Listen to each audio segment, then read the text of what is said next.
Assalamualaikum warahmatullahi wabarakatuh. Waalaikumsalam warahmatullahi Waalaikumsalam wabarakatuh. warahmatullahi wabarakatuh. Pada hari ini kita kami dari kelompok 2 akan membahas tentang ilmu organisasi.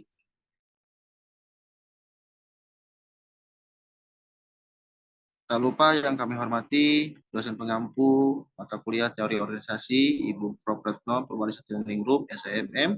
Semoga apa yang telah beliau ajarkan menjadikan bekal untuk kita selanjutnya. Baik, kita akan membahas bab pertama, slide pertama, yaitu tentang pengertian ilmu organisasi yang akan disampaikan oleh Mas Robi. Kepadanya kami persilakan. Ya, terima kasih Pak Ade selaku moderator. Nah, di sini saya akan menjelaskan mengenai pengertian ilmu organisasi.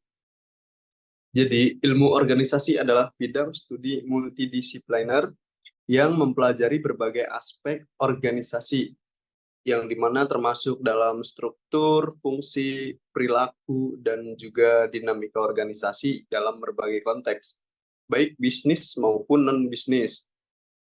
Ini melibatkan pemahaman tentang bagaimana organisasi itu dibentuk, dijalankan, dan juga dikendalikan, serta bagaimana mereka berinteraksi dengan lingkungan mereka.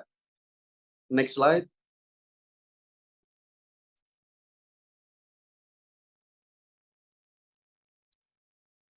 Konsep organisasi. Dalam konsep statis, organisasi merupakan sebuah struktur atau jaringan hubungan tertentu. Dalam artian, organisasi adalah sekelompok orang yang terikat bersama dalam hubungan formal untuk mencapai tujuan yang bersama. Dalam konsep dinamis, organisasi merupakan sebuah proses dari aktivitas yang sedang berlangsung. Dalam artian, organisasi adalah proses pengorganisasian pekerjaan, orang, dan sistem. Hal ini berkaitan dengan proses menentukan kegiatan yang diperlukan untuk mencapai tujuan sebuah kelompok. Next slide. Karakteristik organisasi. Nah, jadi karakteristik dari organisasi itu ada 5 ya. Yang pertama itu koordinasi, yang dimana ini adalah sebuah hal penting dalam organisasi. Koordinasi akan membantu dalam mengintegrasikan dan menyelaraskan berbagai kegiatan. Koordinasi juga menghindari penundaan pekerjaan. Lalu yang kedua ada divisi pekerjaan. Organisasi berurusan dengan seluruh tugas. Berbagai aktivitas ditugaskan kepada para anggota yang berbeda untuk pencapaian efisien mereka. Namun hal ini bukan berarti bahwa satu anggota tidak dapat menjalankan banyak fungsi, tetapi spesialisasi dalam pekerjaan yang berbeda sangat diperlukan untuk meningkatkan efektivitas seseorang.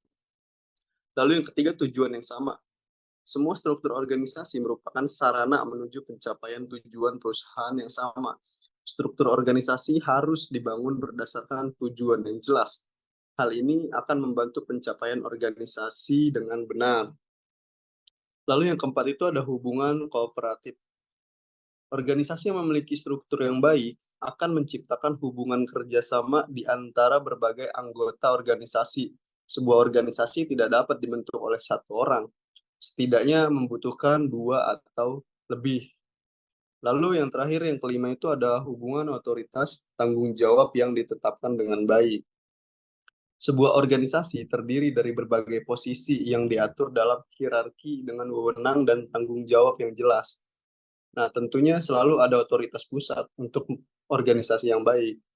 Hierarki posisi dalam organisasi menentukan garis komunikasi dan juga pola hubungan. Itu saja materi yang bisa saya sampaikan. Selanjutnya saya kembalikan kepada moderator. Terima kasih kepada Mas Robi. Semoga apa yang disampaikan menjadi modal kita untuk ke depannya tentang pengertian ilmu organisasi. Slide selanjutnya yaitu tentang elemen kunci dan ilmu organisasi akan disampaikan oleh Mbak Apri. Padanya saya persilakan. Terima kasih kepada moderator sudah memberikan saya kesempatan. Sini saya akan mempresentasikan pada bagian elemen kunci dalam ilmu organisasi. Yang pertama itu adalah teori organisasi. Teori organisasi adalah kerangka konseptual yang digunakan untuk memahami prinsip-prinsip dasar yang mengatur organisasi. Teori-teori ini biasa berasal dari berbagai disiplin ilmu seperti sosiologi, psikologi, ekonomi, dan antropologi. Selanjutnya itu ada struktur organisasi mengacu pada susunan hierarki, pembagian tugas, dan pola hubungan dalam sebuah organisasi. Struktur organisasi dapat berupa struktur hierarkis tradisional, struktur matriks, atau struktur berbasis tim, tergantung pada tujuan dan kebutuhan dari organisasi tersebut.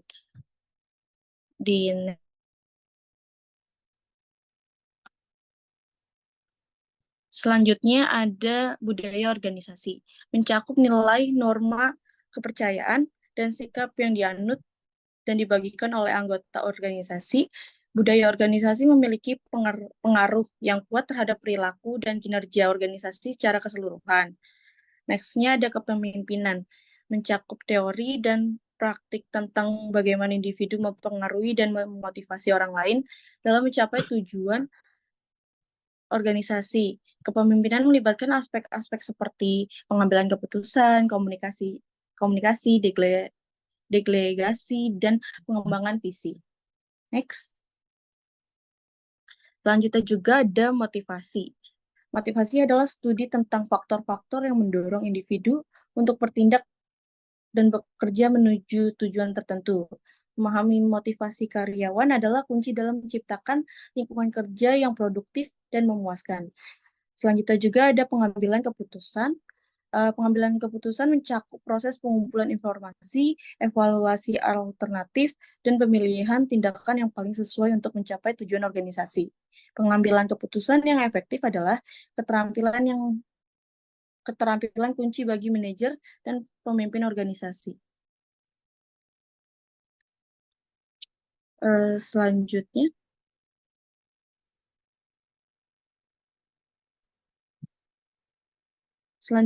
juga ada dinamika kelompok, melibatkan studi tentang interaksi antara anggota kelompok dalam organisasi, termasuk pembentukan kelompok, dinamika, kekuasaan, konflik, dan kerjasama.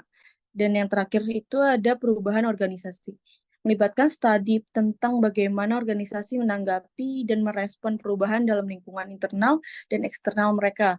Perubahan organisasi seringkali melibatkan implementasi strategi baru, restrukturisasi, atau inovasi. Terima kasih. Selanjutnya akan saya kembalikan lagi kepada moderator. Baik, terima kasih kepada Mbak Aprianti yang telah menyampaikan mengenai tentang elemen kunci dalam ilmu organisasi. Selanjutnya kita akan mengenal fungsi-fungsi organisasi. Materi ini akan disampaikan oleh Mbak Sinta. Kepadanya saya persilakan. Baik, terima kasih moderator. Di sini saya akan menjelaskan mengenai fungsi-fungsi organisasi.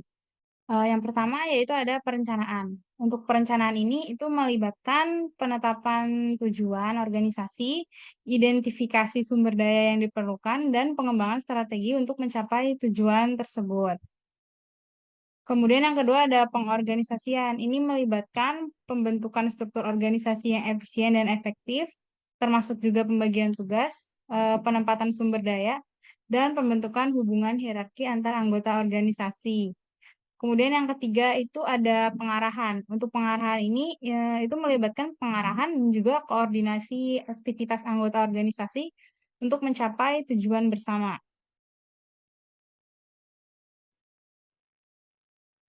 Kemudian yang selanjutnya ada kontrol, yaitu melibatkan pemantauan dan juga evaluasi kinerja organisasi terhadap tujuan yang telah ditetapkannya.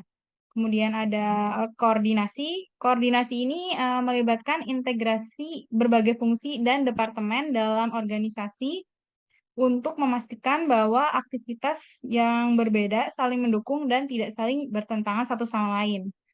Selanjutnya ada inovasi. Untuk inovasi ini melibatkan pengembangan ide baru, pengujian konsep, dan juga implementasi solusi yang baru untuk meningkatkan kinerja dan untuk mencapai keunggulan kompetitif.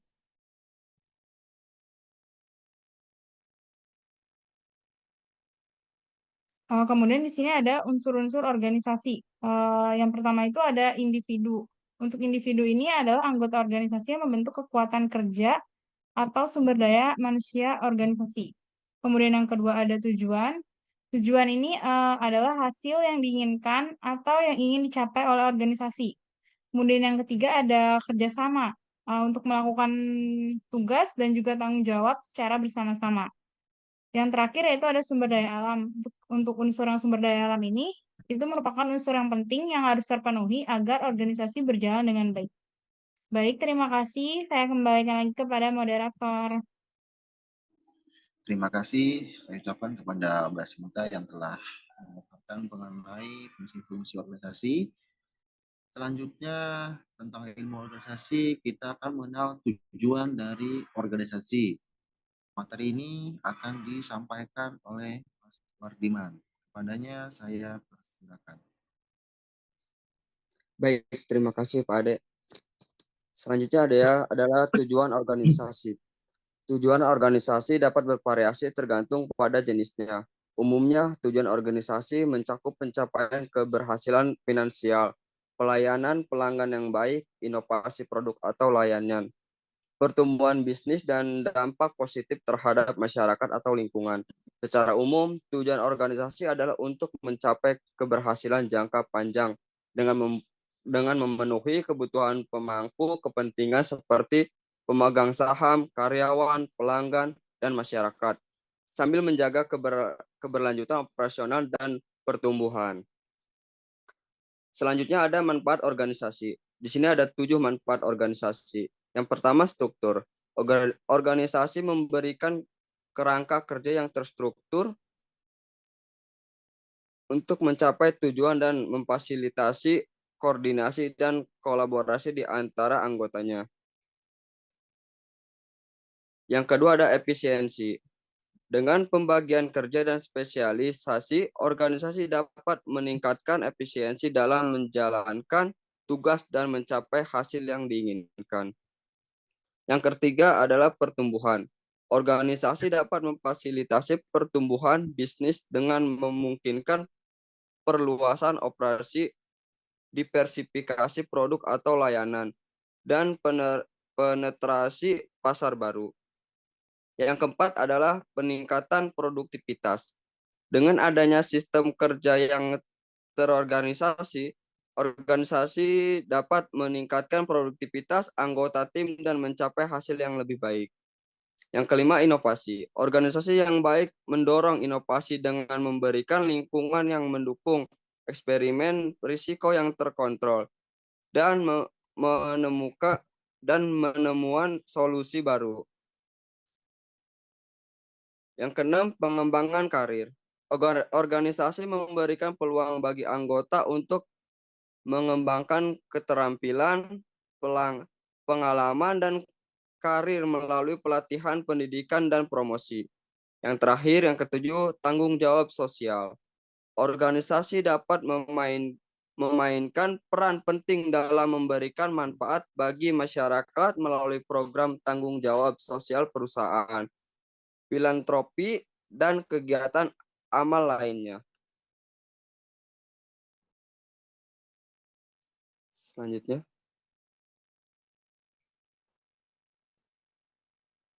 Selanjutnya adalah bentuk-bentuk organisasi.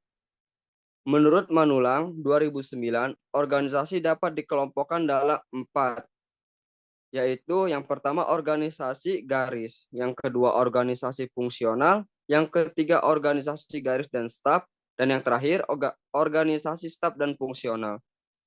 Baik, terima kasih. Selanjutnya saya kembalikan ke moderator. Terima kasih kepada Mas Wardiman yang telah memaparkan tentang tujuan dari organisasi. Baik, slide selanjutnya yaitu kita akan membahas tentang peran organisasi. Materi ini akan disampaikan oleh Mbak Maria. Kepadanya saya persilakan. Ya, terima kasih pada Pak Ade. Selanjutnya saya akan membahas tentang peran organisasi. Yang pertama, pengaturan dan koordinasi. Organisasi membantu mengatur dan mengkoordinasikan aktivitas individu dan kelompok untuk mencapai tujuan sama. Yang kedua, ada pemberi kerja. Organisasi menyediakan lapangan kerja bagi individu sehingga berkontribusi pada penghidupan ekonomi masyarakat. Dan yang ketiga, ada inovasi. Organisasi mendorong inovasi dengan melakukan riset dan pengembangan serta menciptakan produk dan layanan baru. Slide berikutnya. Yang berikutnya ada peran dari organisasi. Yang pertama, pendidikan dan pelatihan. Organisasi memberikan peluang bagi anggotanya untuk belajar dan berkembang melalui pelatihan formal maupun pengalaman kerja. Yang kedua, ada pengembangan ekonomi. Organisasi berkontribusi pada pertumbuhan ekonomi dengan menciptakan nilai tambah melalui produksi barang dan layanan, serta pembayaran pajak. Yang ketiga, ada tanggung jawab sosial. Organisasi bertanggung jawab atas dampaknya terhadap masyarakat dan lingkungan, serta berperan dalam menjalankan program tanggung jawab sosial perusahaan. Yang keempat, ada pemimpin. Organisasi sering menjadi pemimpin dalam mendorong perubahan positif dalam masyarakat, baik melalui kebijakan internal maupun dukungan terhadap inisiatif eksternal.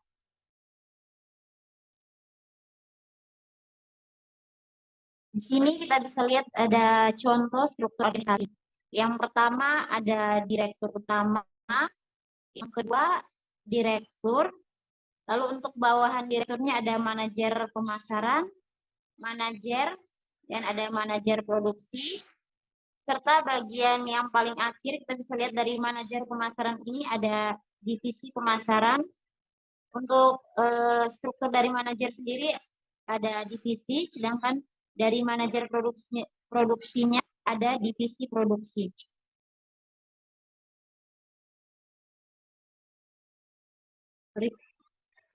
Ya, terima kasih. Sekian dari hasil pemaparan materi untuk kelompok kami. Selebihnya saya kembalikan kepada moderator. Baik, terima kasih kepada Maria yang telah memaparkan mengenai organisasi. Demikian presentasi dari kelompok 2. Semoga apa yang telah kami sampaikan dapat menjadikan acuan atau pedoman ketika kita akan memasuki organisasi. Tak lupa saya ucapkan terima kasih kepada teman-teman yang telah berkontribusi meluangkan waktu untuk mensukseskan presentasi ini. Baik, terima kasih. Assalamualaikum warahmatullahi wabarakatuh. Waalaikumsalam Waalaikumsalam warahmatullahi wabarakatuh.